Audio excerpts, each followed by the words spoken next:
Hello guys, welcome to my new মেনে blog. আজকে দেখো সকাল সকাল আমরা বেরিয়ে গেছি বড় মায়ের কাছে মন্দিরে পুজো দিতে যাব বলে। আর এখানে দেখো আমরা প্রথমে নৈহাটিতে নেমে নিয়ে নিলাম ফুলের মালা, আর এখন যাচ্ছি বড় মায়ের মন্দিরের উদ্দেশ্যে। তো আমার সাথে ছিল আমার বোন, বান্ধবী আর আমার ভাই ছিল।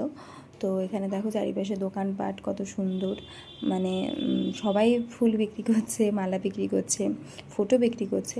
তো এখানে চারিপাশের মানে অ্যাম্বিয়েন্সটাই জাস্ট তোমাদের কাছে শেয়ার করছি, তোমরা দেখো।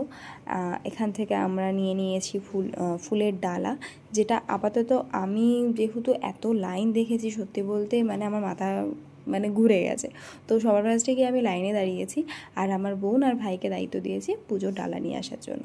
তো ওরা তো পুজোর ডালা নিয়ে আসতে গেছে, আর আমরা এখানে মায়ের সমস্ত কিছু এখানে দেখছিলাম, লাইনে দাঁড়িয়ে দাঁড়িয়ে দেখছিলাম, কারণ বিভৎস লাইন ছিল, 3000-4000 লোক ছিল। সেই লাইন অতিক্রম করে ফাইনালি বড় মার মন্দিরে ঢুকতে পারছি, আর ঢুকে শান্তি মতন সত্যি বলতে খুব ভালোভাবে পুজো দিয়েছি দাঁড়িয়ে থেকে।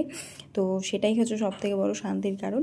আর এখন আমরা এখান থেকে বেরিয়ে কোথায় যাব জানি না, বাট তোমাদের কাছে এই পুরো ব্লগটা শেয়ার করতে পেরেছি।